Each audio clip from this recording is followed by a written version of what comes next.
Então, olá, meu nome é Tamires, o nosso grupo ficou com o tema doença celíaca e eu vou dar introdução ao trabalho falando um pouco a respeito da definição da doença. Vamos lá, a doença celíaca ela é uma enteropatia crônica, ou seja, ela é uma doença do trato intestinal, especificamente do intestino delgado.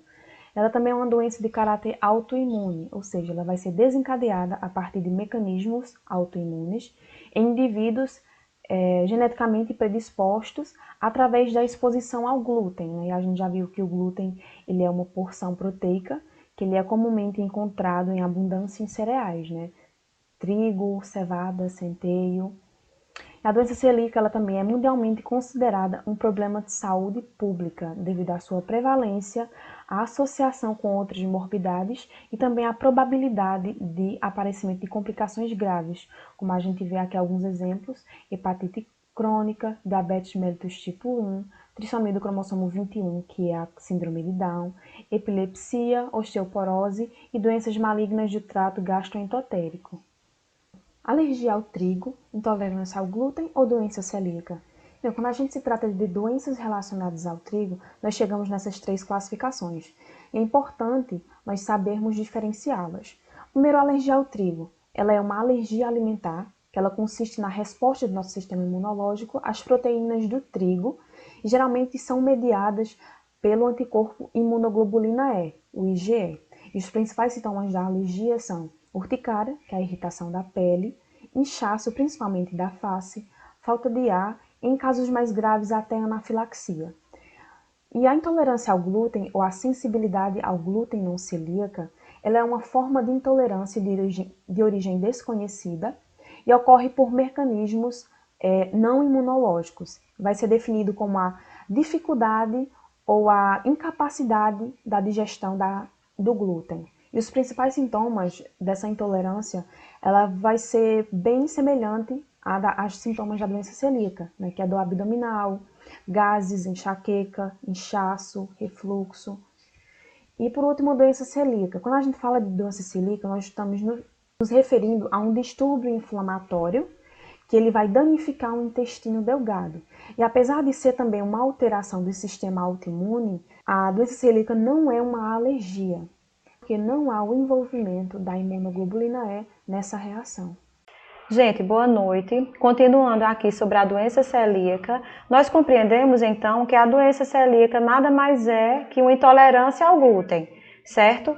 Quando o organismo ingere aquele alimento, ele não é capaz de digerir o nutriente, não é capaz de digerir aquela proteína. Então, eu vou focar agora um pouco em o que é que acontece no organismo portador da doença, certo? Neste caso, as células intestinais são danificadas pela substância, causando diversos problemas ao corpo. Quando o glúten é ingerido, desencadeia uma reação do intestino delgado que faz com que o sistema imunológico do celíaco ataque seus próprios tecidos saudáveis. Ou seja, quando isso acontece, então aí nós vamos começar a sentir os sintomas, que são desconforto, náuseas, que eu vou focar mais um pouquinho aqui no próximo slide, para que a gente entenda melhor.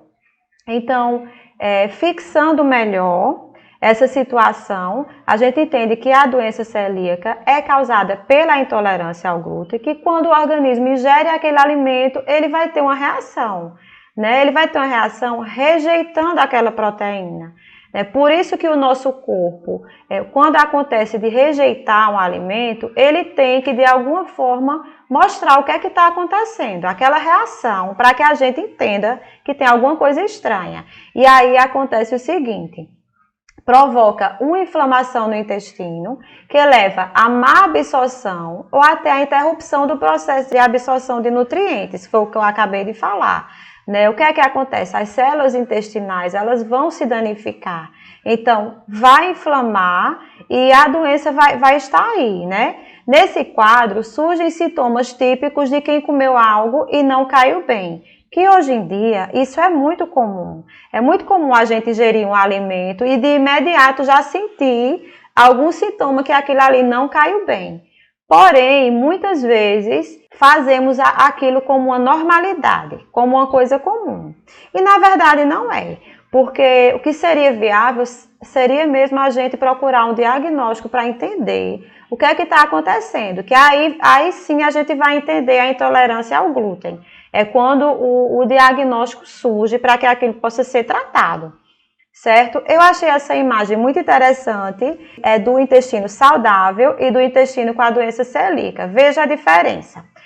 Por que isso? Porque o intestino delgado, ele é o órgão afetado pela doença celíaca.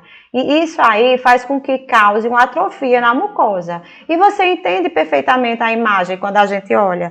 Porque você vê que o intestino saudável, ele tem a parede da mucosa toda inteira, uma imagem bem bonita, bem separadamente, tudo organizadinho. Quando você vai para a imagem do intestino da doença celíaca, você vê que eles foram achatados, né? Que aquilo ali está inchado. Quando isso acontece, o que é que a gente sente? Aí a gente sente aquele mal-estar, né? Aquela dor. Vou colocar aqui a imagem da paciente sentindo aquele mal-estar, um inchaço no estômago, né? No intestino. Com isso, não aparece só isso. Com isso, vai surgir uma diarreia com perda de gordura, vai surgir perda de peso, né? Consequentemente, vai ter vômitos também. Pode acontecer de inchaço nas pernas. Não estou dizendo que todo paciente diagnosticado com a doença celíaca tenha todos esses sintomas, né? Mas é normal aparecer uma grande parte desses sintomas, sim. Inclusive, uma anemia e sinais de desnutrição, que seria um caso bem preocupante, não é, da doença celíaca, que a gente realmente tem que tratar. Para que a gente finalize só essa questão do que é que acontece no organismo, a gente entende que o intestino delgado será totalmente afetado, né, causando aquela atrofia da mucosa que vai reagir em sintomas, que a gente vai sentir aqueles sintomas desconfortáveis, desconforto abdominal, ânsia, diarreia com perda de gordura, né? Às vezes você não entende, eu tô com anemia, já fiz tratamento e minha anemia não acabou. Também é um sintoma da doença celíaca, né? Por isso que é tão importante o diagnóstico de um especialista correto, para poder ser feito todo o tratamento necessário. Olá, me chamo Natália Costa. Vou compartilhar com vocês um pouquinho sobre alguns assuntos referentes à doença celíaca. Vou começar falando sobre o intestino delgado e o que ocorre com o intestino delgado do paciente que contém a doença. Depois vou falar um pouquinho sobre um assunto que é pouco abordado, que é o papel do glúten e da doença nos processos inflamatórios cerebrais. E vou finalizar falando um pouco sobre os multifatores. Então vamos lá. Sabemos que o nosso intestino delgado ele tem as nossas vilosidades, no caso do intestino saudável. Essas vilosidades elas são responsáveis pela absorção de água e de nutrientes. A gente vendo aqui esses espacinhos entre umas e outras, são por esses espacinhos que passam os nutrientes e a água para que elas sejam absorvidas. No paciente celíaco, a gente pode observar na imagem que ele não contém essas vilosidades e quando contém elas tendem a ser mais curtinhas. Além de ser mais curtinhas, ela tem menor espaço entre umas e outras, dificultando a entrada dos nutrientes e da água. Essa dificuldade ela resulta na perca de nutrientes e de água nas fezes. No caso do paciente celíaco, na diarreia, que é um dos principais sintomas da doença. Ok? Aqui eu vou finalizar sobre o intestino delgado e vou passar para a parte do processo inflamatório cerebral. A gente sabe que a doença celíaca ela não é um problema somente no intestino. Quando não tratada, ela agride outros órgãos, como por exemplo o nosso cérebro, que é sobre o que eu vou falar. Aqui desse lado eu tenho um trechinho de um livro que eu adquiri há mais ou menos um ano atrás, que ele retrata bem sobre o glúten, sobre a doença celíaca. E também trata-se de outros assuntos nutricionais, inclusive recomendo a leitura. Voltando aqui, vou explicar como ocorre esse processo inflamatório. Os processos inflamatórios cerebrais eles podem ser iniciados quando o sistema imunológico ele reage a uma substância no corpo do indivíduo.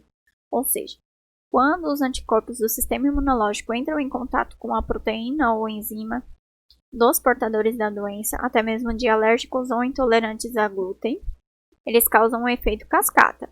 O que é esse efeito cascata? Na verdade, ele é chamado de efeito cascata inflamatório, que é responsável pela liberação de substâncias químicas chamadas citocinas.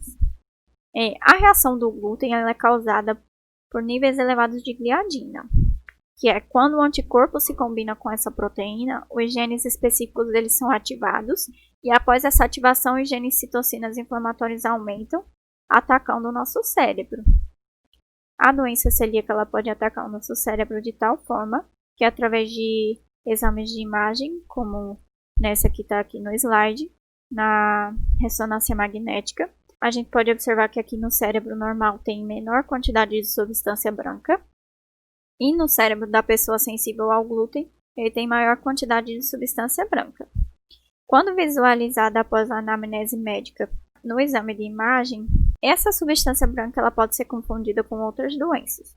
Ela pode ser confundida com a esclerose múltipla e também pode ser confundida com pequenos derrames cerebrais. Nesse caso, a gente conclui que a doença celíaca é altamente inflamatória. Quando não tratada, fica mais difícil ainda de reconhecer o diagnóstico da doença, porque ela pode ser confundida com diversas doenças, ok? O fato dela agredir outros órgãos de formas diferentes, através da anamnese médica, é um pouco mais complicado de ser diagnosticada.